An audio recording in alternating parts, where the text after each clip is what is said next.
The question is about the individual Muslims in the Arab world. Some of them are very, very pious and they follow Islam to the letter. And they say, we understand the Holy Quran, we are Arabs, we understand the Holy Quran and we follow the Sunnah of the Holy Prophet Sallallahu Alaihi Wasallam. And they don't see the need of joining Ahmadiyyat because, they say we are all right, we don't follow the corrupted leaders anyway. So what can we tell them?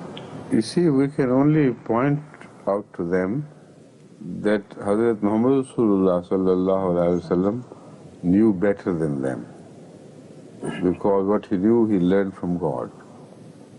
And at such a time when they, at least they themselves, will have to endorse the view that the majority of the Muslim leadership and the Muslim people are going astray and following several paths, disunited in their efforts, and in fact like people who have lost direction and bearing.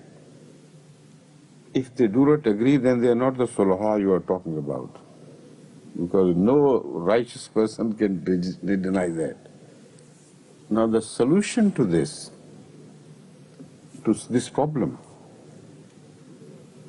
was already defined and clearly mentioned in the prophecies of the Holy Prophet Sallallahu Alaihi Wasallam.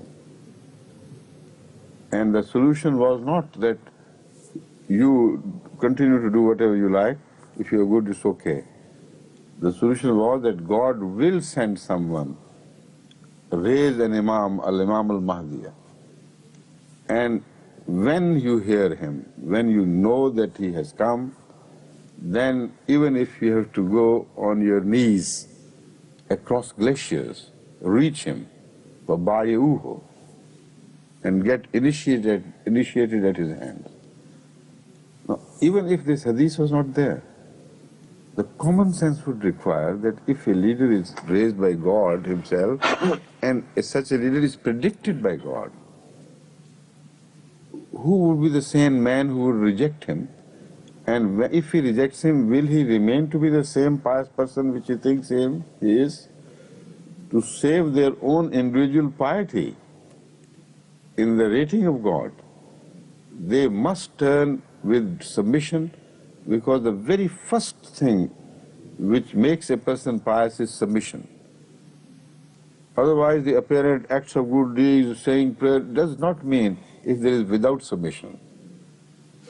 This is why Allah told Abraham, Aslim. Qala aslamtu li rabbil alameen. If there is no Islam, though that tendency of submission in them, you may think they are pious people, but in the sight of Allah, they fail the very first test to be included in the community of the pious people.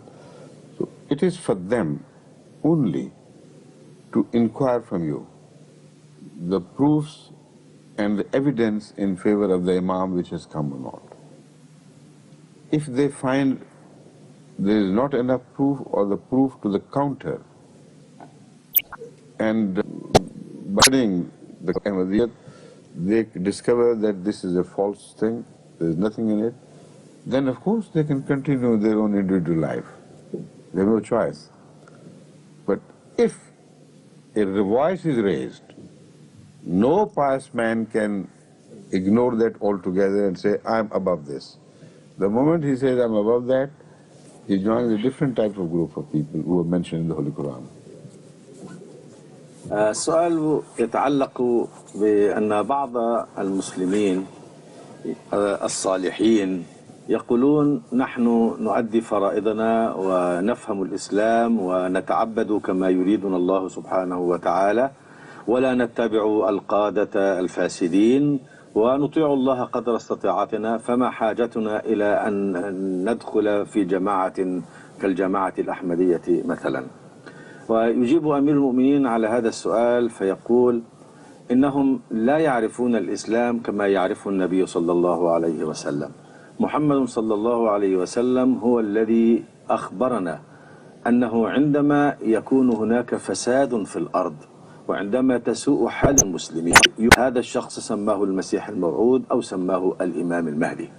هؤلاء الأشخاص الذين يدعون الصلاح لا بد لهم أولا أن يعترفوا بأن الوقت الذي نحن فيه الآن هو وقت فسد فيه المسلمون، أكثرهم فسد وضلوا عن الطريق الصحيح وتمزقوا شيعا وأحزابا وزالت وحدتهم ولم تعد الأمة الإسلام على المستوى الذي يرضاه الله والذي من أجله جاء النبي صلى الله عليه وسلم. فإذا كان الحال هكذا وأخبر النبي صلى الله عليه وسلم بمجيء هذا الإمام المهدي والمسيح الموعود، فمن واجبهم أولا أن يسمعوا إلى الأدلة التي تبين صدقه، فإذا وجدوا أنه أدلته غير كافية فلهم أن يبقوا كما هو.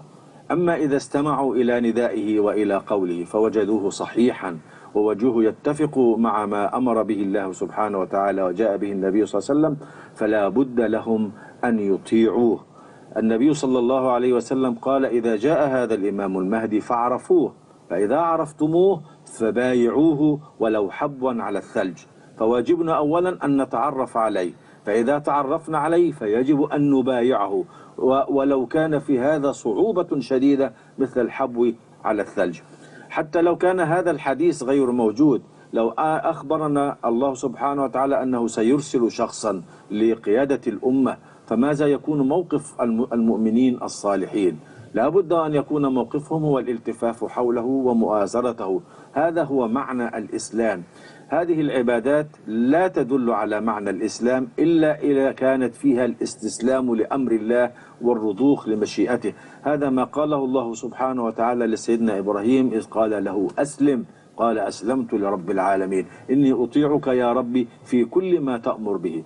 فواجب هؤلاء إن كانوا حقا مسلمين وإن كانوا حقا صالحين أن يطيعوا توجيه النبي صلى الله عليه وسلم إذا جاءهم هذا الإمام المهدي، أن يبايعوا الأهداف التي من أجلها بعثه الله تعالى.